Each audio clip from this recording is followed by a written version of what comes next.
Yeah, of course, I'm a Protoss player, so I may be a little bit biased, but from the stats and stuff I've seen, Protoss is currently not even doing very well. I think they're actually the weakest race as far as the three races in StarCraft go. So for them to nerf Psystorm, I mean, yeah, units do clump up better in StarCraft 2, but it actually wasn't like a game-breaking mechanic. I think there was counters to Psystorm and like EMP and just all sorts of stuff that can pretty much counteract High Templars. So I was really surprised to see that one. So I'm just gonna go ahead and brush that off my shoulder and move on to the next one, which is actually one of the first buffs Protoss has actually gotten, and that is going to be the life and shield values for the cannon has gone from 125 both to 150 both. So it has both 150 shields and armor, or not armor, 150 armor. That'd be pretty sweet, but 150 health rather.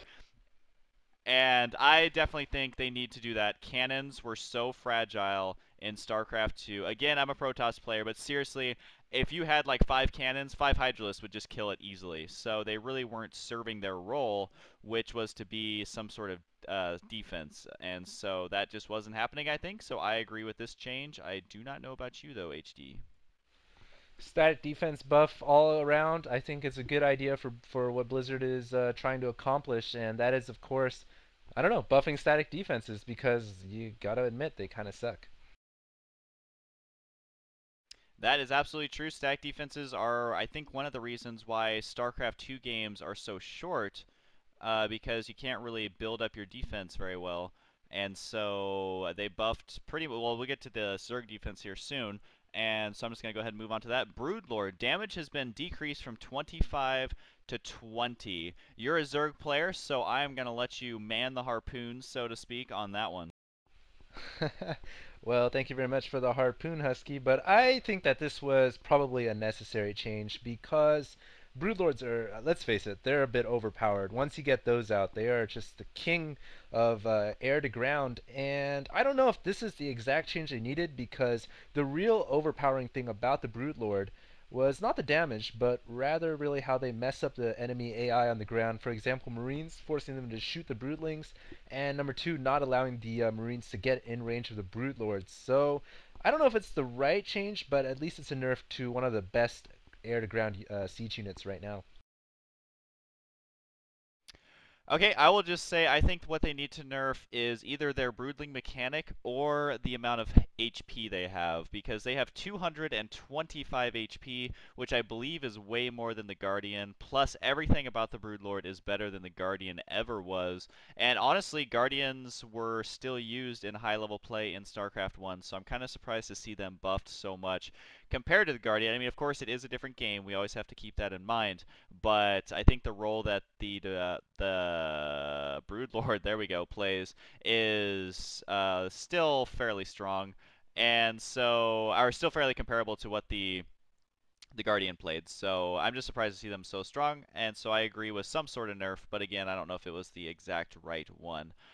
Okay, so Roach, organic carapace no longer grants bonus regeneration to unburrowed roaches. So basically, when you pay for that upgrade, you're not going to be regenerating faster above ground. What do you think about that one, HD?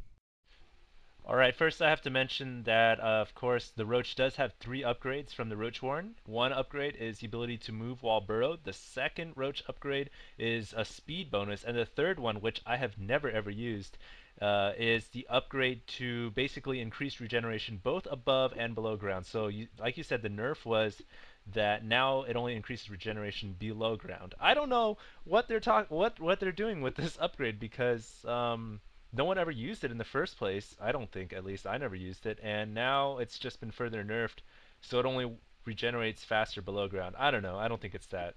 I don't think it was. It's a worthless upgrade. So now it's even more worthless.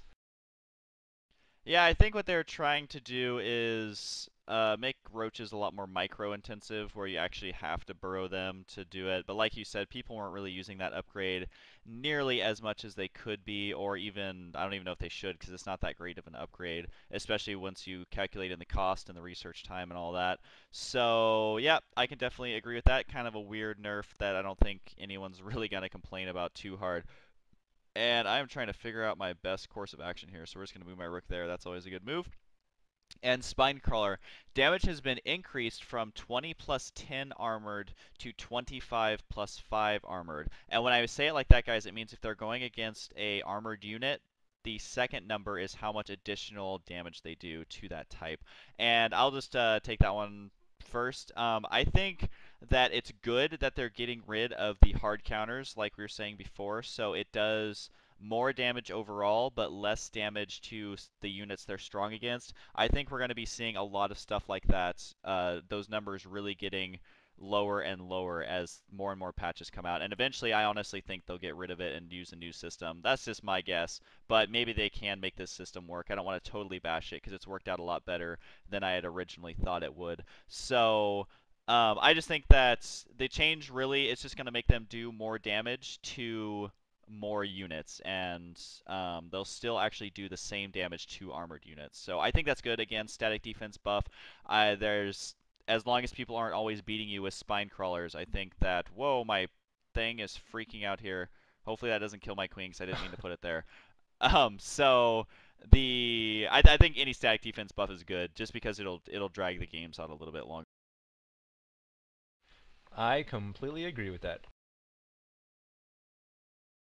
All right, well, that was pretty easy. Let's see.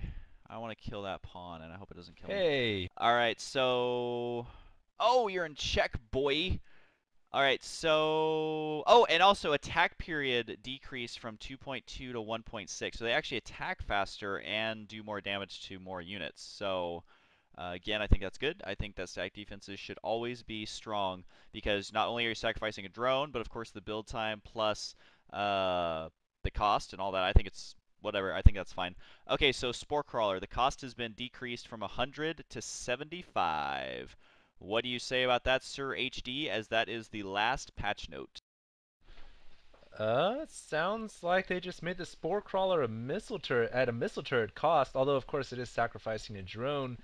And I think that's good because I barely ever use Spore Crawlers since I mostly just use Hydras to defend against air. And of course, like you said, they're buffing static defenses, which I think is a great idea since most games do end pretty quickly. Yep, and spore crawlers don't get as much use as spine crawlers simply because they can only shoot air, and there is, of course, more ground units than air units. So I say buff the little guys because 100, I mean, you're basically paying 150 minerals for a spore crawler plus the lost economy from the drones. So I definitely think it was a good choice, and I guess I will kill this with my bishop. All right, so one thing I want to mention is I'm going to try and find that page really quick. I did have it open. Is that someone was posting stats, I believe, from 2 patches ago. We actually, I don't think we found the exact source of the numbers. And again, just want to emphasize the numbers may not be completely reliable, but it was from Team Liquid, and people have been discussing it quite a lot.